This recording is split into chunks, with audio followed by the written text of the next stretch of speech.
We're not paying for your college. Dylan, you're 18 now. It's time to be a man. That was what my dad told me the day after my high school graduation. No heads up, no savings talk, just boom. Door slammed on the one thing I thought I could count on.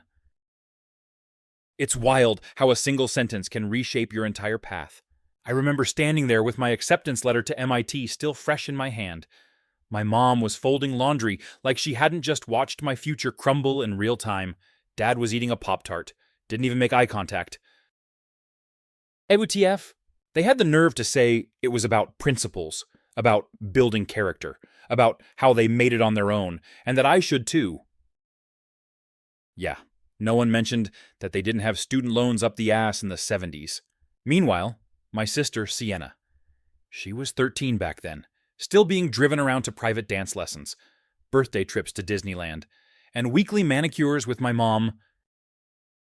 No one said she had to build character. Flash forward 17 years.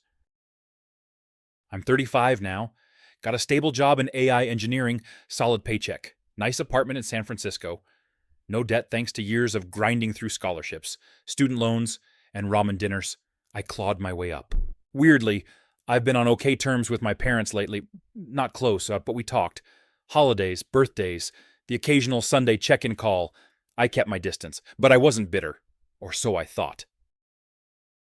Then last week, everything flipped. Hey honey, it's Mom. So, listen, can we talk about Sienna's wedding? The second she said those words, I already knew where this was going, and I swear to God, I felt my jaw lock up like a trap. Mom's voice went all soft, the kind she uses when she wants something. Turns out, Sienna's wedding was planned for November, this massive, over-the-top, Instagram-core fairy tale bullshit event. Venue in Napa, champagne wall, custom neon sign with her and her fiancé's initials. Apparently, our parents had promised to cover the venue and decorations to match the groom's family energy, and now they were out of money. Surprise, surprise. We just need a little help to cover the last bit, my mom said, in that painfully chipper voice that makes your skin crawl. I didn't even let her finish. No. One word, and you could hear it hit her like a slap. Let me be clear, I didn't say no to be petty. I said no because I'm done being their financial punching bag. Because when I needed help just to get an education, one that, let's be honest, changed the whole damn course of my life, they said no. Not let's figure it out, not we'll try, just flat out no. Why? Because apparently borrowing money was beneath their morals. But now, for wedding centerpieces, that principle magically disappeared. I reminded her of that call when I was 18. I repeated it word for word. You're on your own now. She went quiet. Didn't say a thing for a full 30 seconds. Then hung up. No goodbye. No, I understand. Next morning, I woke up to a dozen texts from relatives. You embarrassed your parents. They raised you, and this is how you repay them. Sienna deserves better. Oh, screw all of that. Let me tell you about Sienna, real quick. Sienna is the golden child. Always has been. Never worked a day in her life. Didn't bother with college. Just floated around until she figured out how to monetize being pretty on social media. Now she's a wellness lifestyle brand strategist, or whatever the hell that means. 5 years ago, I tried to be civil. I even hosted Christmas. Spent money I didn't have to make it nice. Bought a tree, cooked all day. She walks in, gives the place one look and says, wow, kinda cozy. For a rental.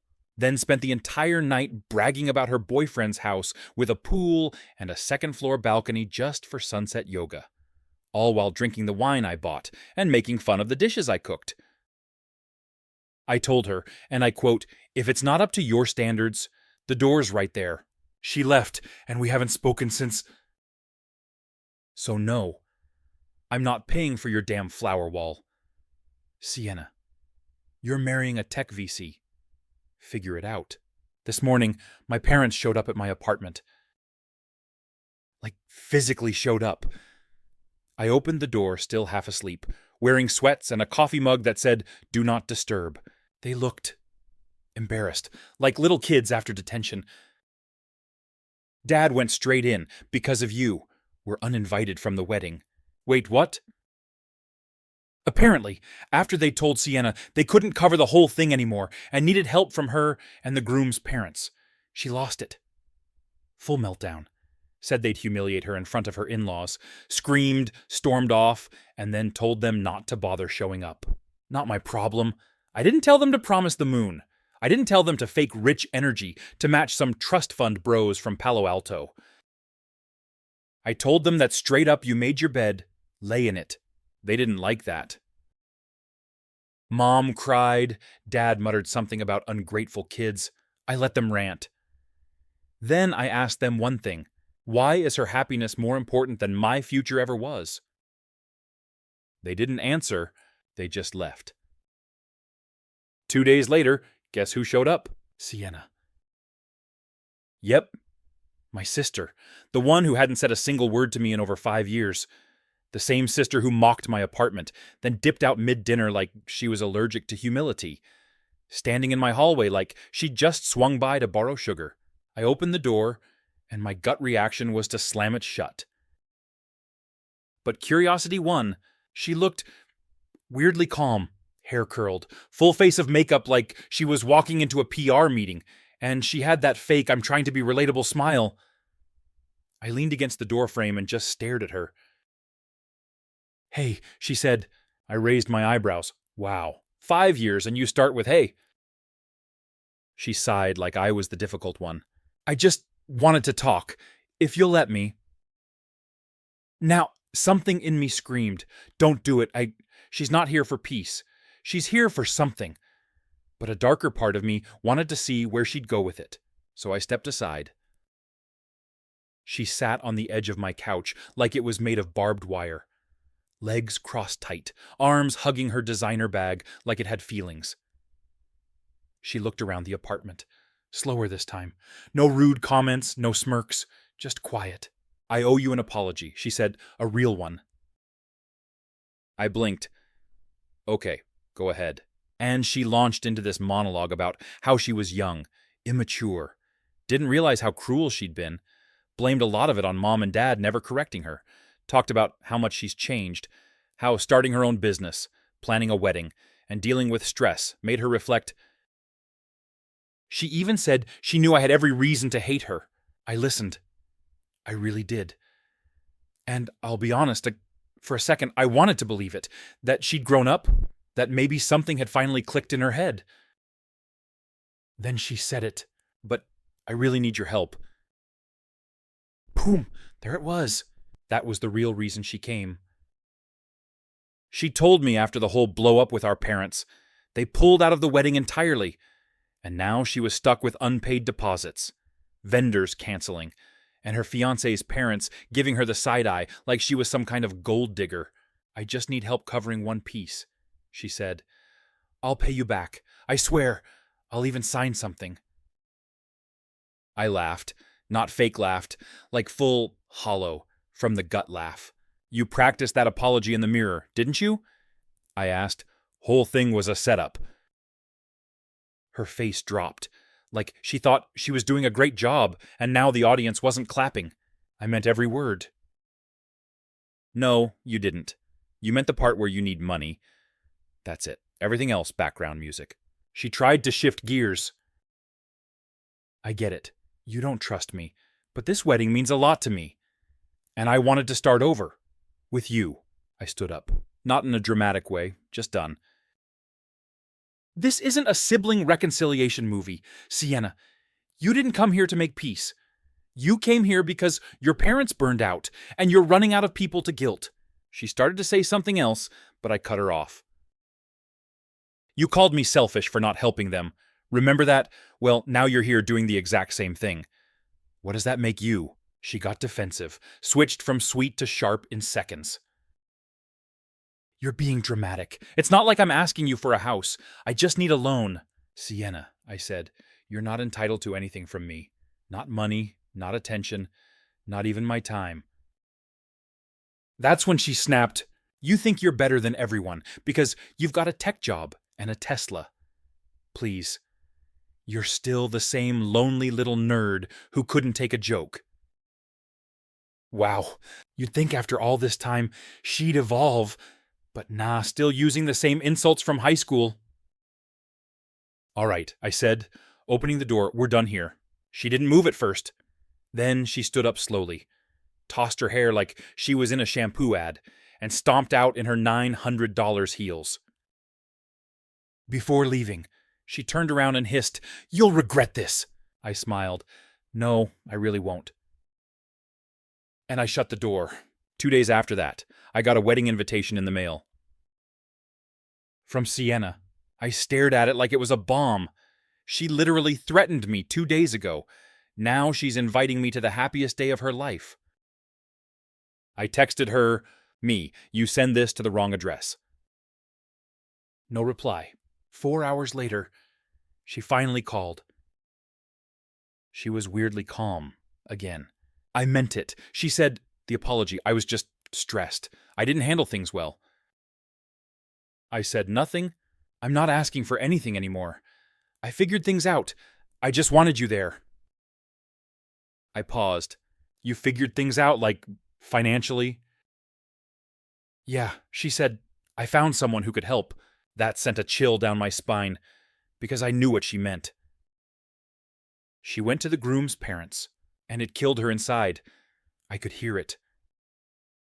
She told me our parents hadn't actually been uninvited. They just assumed they were after she lashed out, and instead of asking her, they ran around whining to every family member that she'd cut them off. Classic. She even said they didn't reach out again, not to her, not to apologize, not to clarify, just vanished. Then started talking shit behind her back. I was stunned. For a moment, I didn't even know what to feel. It was the first time in my life my sister and I were on the same page. I asked her if she was going to invite them again. "I don't know," she said. "I don't even know if I want them there. They're not supportive. They just want to save face." I couldn't disagree. That's their thing. Image over substance. Always has been. I told her I appreciated the honesty, and I'd think about coming. We hung up. Later that night, I sat on my balcony, just watching traffic. I thought about how for years I was painted as the cold one, the ungrateful son, the problem. But now Sienna was seeing it too. The performative parenting, the fake principles, the manipulation. It felt weirdly validating. Not happy, not triumphant. Just like finally someone else saw the cracks in the glass. A week passed. I hadn't made up my mind yet. Then I got a text from Sienna. "Can you call me? I need to ask you something. Not about money. I promise." I called her. She sounded shaky. Would you walk me down the aisle?" I was silent for a moment. My heart kind of dropped. Not in a sad way, just heavy. Why, I asked. She exhaled. "Because they're not coming. And I don't want to walk alone." That hit me harder than anything she'd ever said. I took a deep breath. Not because I was overwhelmed or confused, but because the weight of that question, "Can you walk me down the aisle?" hit in places I didn't even know still had nerves. I asked her again, just to make sure. "You want me to walk you down the aisle?" "Yeah," she said. "Quiet. I know it's a lot. I know we haven't exactly been normal siblings or even decent people to each other. But I want someone there who actually gives a shit about me. And that's not Mom or Dad." I leaned against the kitchen counter and stared at the wall. I thought about the girl who used to make fun of my clothes. The one who once cried because I wouldn't give her my Game Boy. The one who mocked me in front of her friends for getting rejected from one of the colleges I applied to, even though I got into MIT. And yet, here she was, asking me to stand beside her at one of the most vulnerable, emotional, camera-heavy moments of her life. And I realized something. If she had asked me 5 years ago, it would have been out of spite, or just for show. But now, she sounded like she actually meant it. And maybe that was enough for me to say yes. So I did. Yeah, I told her, "I'll be there." There was a long pause on her end, like she didn't know what to say next. Then she whispered, "Thank you." And I could tell that she really meant it this time. She wasn't angling for a favor. She wasn't playing some guilt game. It was just a sister who had no one left, finally realizing that blood doesn't mean shit unless you water it. The week of the wedding came faster than I expected. It was at a vineyard in Sonoma, classic California wedding fantasy. White chairs, soft jazz in the background, flower petals sprinkled like fairy dust. People pretending they didn't pregame in the parking lot. When I got there, I didn't know a soul, not from her side, not from his, which honestly was kind of refreshing. Sienna found me backstage while everyone was fussing over floral arrangements. She looked stunning. I won't lie, simple dress, no extra bullshit, just elegant, clean, modern. She didn't look like the bratty girl I remembered. She looked like a woman who'd fought to hold herself together. She walked up, gave me this nervous little smile, and then, without warning, hugged me. Like full-on arms around my waist, head on my chest hug. She didn't say anything, just stayed there for a second. Then let go before I could even hug back. "Sorry," she said, brushing her eyes quickly. "Didn't mean to get emotional before the makeup sets." I smirked. "You good?" "Yeah," she said. "No, I don't know." Then she looked at me. They never reached out, by the way, not even to say they weren't coming. I nodded. "They're not gonna change," I said. "They only show up when there's a stage and someone clapping." That made her laugh through her nose. One of those tired, half-sad laughs. "I used to think I was the main character," she said. "Turns out I was just part of their production." "Welcome to the club," I said. The ceremony started at golden hour. California sky lit up in orange and peach. Soft breeze making the petals dance a little in the air. I stood next to her behind the aisle arch, her arm looped through mine. She was gripping me a little tighter than I expected. "I'm nervous," she said. "Don't be," I replied. "He already said yes." She let out a real laugh this time, one that made her shoulders drop, made her relax for the first time all day. And then we walked, every eye turned. People whispered, phones clicked. And for the first time in forever, I didn't care what they thought. I walked my sister down the aisle. Not because it was a performance, but because I wanted her to know she wasn't as alone as she thought. We reached the altar, and she whispered, "Thank you," again, before letting go and taking her place next to the guy she was about to build a life with. I stepped aside, stood in the shadows, and let the ceremony unfold. Later, during the reception, her fiancé, let's call him Nick, actually pulled me aside. And look, I didn't have high hopes for this guy. I remembered him from years ago, rich, smug, borderline tool energy.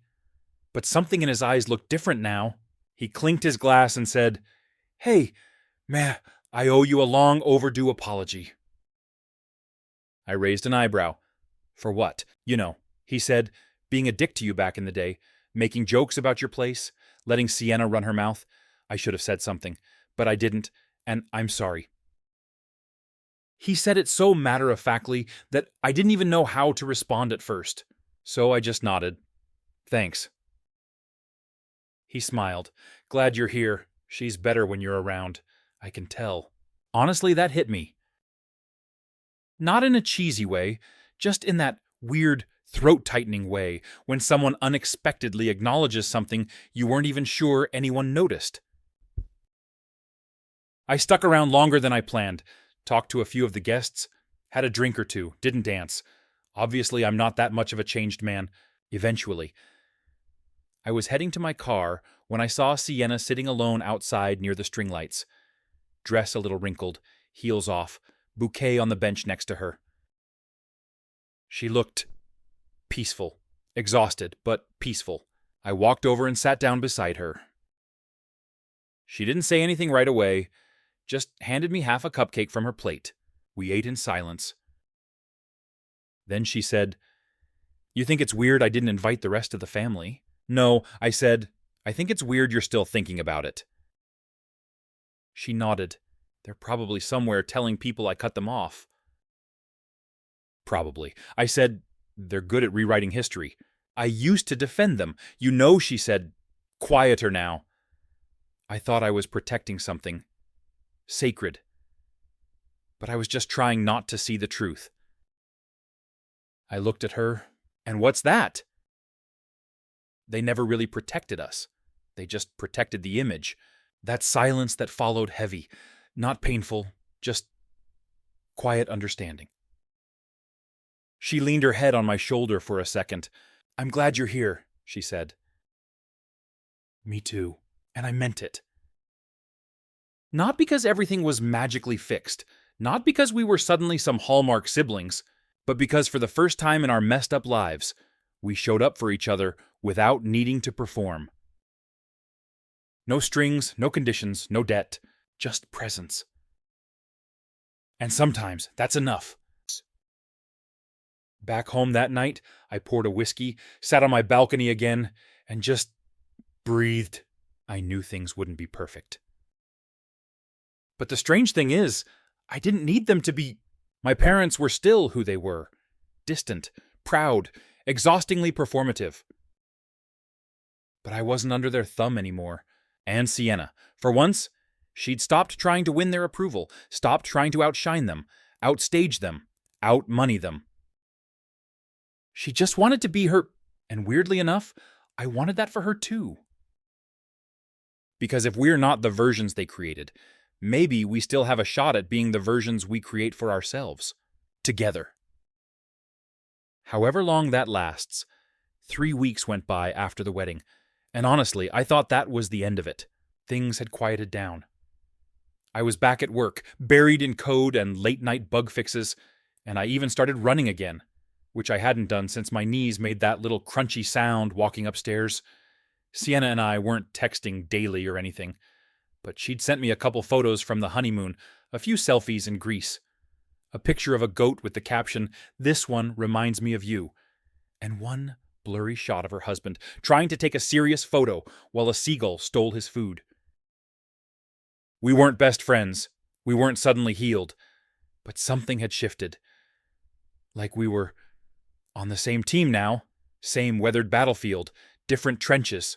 Then last Friday night, I got a voicemail from my mom. I hadn't heard her voice in weeks, not since she stormed out of my place in that weird mix of shame and rage. But there it was again, cracked, tired, and completely avoiding accountability. Hi, Dylan. I just wanted to reach out. I know things have been tense. I just wish you'd understand where we were coming from. Everything we did for your future. We're not bad people. We're your parents. Please don't forget that. No apology, not even an attempt. Just that classic emotional bait and switch. I didn't call her back. 2 hours later, Dad emailed me, which, let me be clear, is hilarious because he doesn't know how to turn off caps lock most days. Subject family. Body, we're still family, whether you like it or not. Don't throw us away over one mistake. One mistake. That phrase sat in my inbox like a moldy sandwich. I stared at it for a good 5 minutes, rereading it over and over again. Throwing me to the wolves at 18. One mistake. Favoring my sister every year of our lives. One mistake. Asking me to bail them out so they could keep pretending to be something they're not. One mistake. And then lying to everyone about it when I said no. I didn't respond. I didn't need to. But I knew something else was brewing. Sure enough, Sunday afternoon, my cousin Theo calls me. And just for context, Theo is the guy who used to sneak out of family BBQs to smoke in the alley, and once got caught trying to sell stolen concert tickets to our uncle. So when he calls me, I know it's either something real or a complete train wreck. Yo, Dylan, he says, I probably shouldn't be telling you this, but your parents, they've been showing up to every family gathering crying about how you cut them off and turned your sister against them. I closed my eyes and rubbed my temples. Of course they are. They're saying you've changed. That money's made you selfish. I laughed. Not because it was funny, because it was so damn predictable. Did anyone believe them? I asked. Theo hesitated. I mean, they're your parents, bro. Some people are siding with them, especially Aunt Rhonda. You know how she is. Of course I knew how she was. Queen of the passive-aggressive Facebook post. They also said you stole money from Grandpa. I stopped breathing for a second. What? Yeah, man. They're telling people you manipulated him into giving you early access to some trust thing or whatever. I swear, I almost dropped my phone. For the record, I had a joint account with my grandfather because he asked me to help him manage his bills. Not a dime of that money was ever touched without his permission. Hell, I paid for his new hearing aids last year out of my own pocket because Medicare wouldn't cover them. But none of that mattered now. Apparently, the narrative had changed. I wasn't the responsible, hard-working son anymore. Now I was the traitor, the thief. The problem? I called Grandpa immediately. He picked up on the second ring like he'd been waiting. Hey, kiddo, he said, cheerful as always. I didn't even ease into it. Did Mom and Dad tell people I stole from you? He sighed.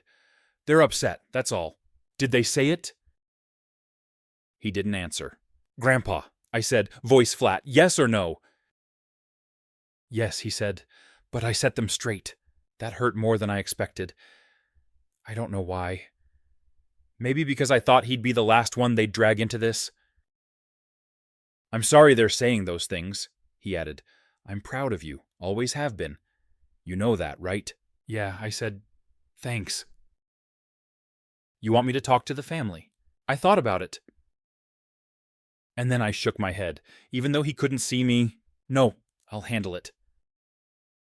Because I was done letting them tell my story. Monday morning, I requested an appointment with a lawyer, not because I wanted to sue my parents or anything that dramatic, but because I was tired of having them tied to me in any legal way.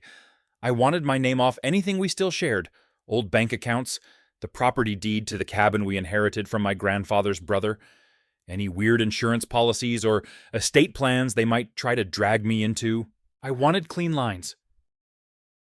Clear boundaries. Paper-proof peace. My lawyer, Erin, was this no-bullshit woman who wore jeans to meetings and chewed on pens like she was in a movie. She pulled up my name, made a few calls, and said, "You're still listed as emergency contact on your parents' medical records." I laughed. Oh, we're fixing that today. That same night, I drafted an email. Short, simple, not angry, just facts. Subject, let's be clear. Body. I've been made aware of the false statements being spread about me within the family. I will not entertain lies, and I will not play damage control for choices I didn't make. If you continue to accuse me of theft, manipulation, or family sabotage, I will take legal action. Any financial arrangements I've had with Grandpa have been documented. You will not tarnish my name for the sake of your pride. I wish you well, but this is the last communication you will receive from me until an apology is issued. Sincerely, Dylan. I CC'd Theo, Grandpa, and 2 of my uncles just to make sure there were witnesses. 5 minutes after I hit send, my mom tried to call me. I declined. Then she called again. I blocked the number. Not because I was mad, because I was done.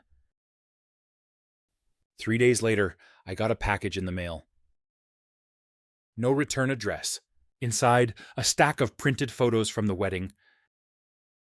Me walking Sienna down the aisle, her holding my arm. Us laughing at the reception. No note, no explanation. Just memories someone didn't want me to forget. I knew it was her. No one else would have sent those. I called her that night. Thanks for the pictures. I said. She paused. I didn't want you to forget how it felt. To be seen. Thanks, I said again. And then I told her everything. About the rumors. About the accusations. About the email. About how I was done cleaning up after people who never once cleaned up after me. She didn't interrupt, just listened. Then she said something that stuck with me. You always thought I was the golden child, but they only put gold on things they want to show off, not things they actually love. That one hit like a freight train. I don't know what happens next. I don't know if the family ever stops painting me as the villain. I don't know if my parents ever find a version of themselves that isn't powered by shame and ego. But I do know this. I've built a life without them, from scratch, with bruises, with scars, with a hell of a lot of broken sleep. And for the first time in years, I can say this without flinching. I'm proud of myself, even if no one claps. Even if no one watches. Because finally, I'm not trying to prove anything to anyone. Especially not to people who made me earn their love like it was some kind of prize. I'm done. And that feels like peace. So, April came. Spring in Austin is always weird pollen. Random hail, then sunny again like nothing happened. Kind of like my life lately. There were days I didn't think about Brandon at all. Then there were days when something stupid like a kid yelling "Dad" in a store would gut punch me out of nowhere. Trauma's weird like that. Doesn't check the calendar before showing up. Savannah had picked up this thing where she'd leave sticky notes on my coffee mug in the mornings. Dumb stuff like, "Try not to murder anyone today," or "You're hotter than grumpy Clint Eastwood." And honestly, they helped. I'd started sleeping better. Not great, but better. Then mid-April, I get a text from a number I didn't recognize. Just said, "I've been thinking about that letter. Thanks for not giving up on me entirely. It was Brandon." I stared at it for maybe a minute. Didn't answer right away. Didn't know what to say that wouldn't reopen wounds. Savannah came home and saw me with that look. "The prodigal texted," she asked, dropping her purse on the counter. I just nodded. "You okay?" "Yeah, I think so. Want to reply?" "I don't know." Because that's the thing, no one tells you about emotional damage from family. It doesn't hit like a breakup. It's sneakier. It makes you question your instincts. You start asking, am I being cruel by keeping my distance, or am I just protecting myself? Eventually, I texted back, "I appreciate you saying that. Keep working on yourself. It shows." That was it. No emojis. No "I love you." Just real, simple. He didn't reply for a week. And I was fine with that, because this wasn't about reconciliation. Not anymore. This was about closure, if such a thing even exists. I started going back to the gym. Nothing intense, just enough to sweat out the stress. I'm not trying to become The Rock. I just didn't want my knees to audibly creak every time I stood up. Even started seeing a therapist myself. Yeah, I know, ironic. The guy who used to think therapy was a luxury for sad coastal elites was now sitting on a pleather couch once a week, telling a stranger about his abandonment issues.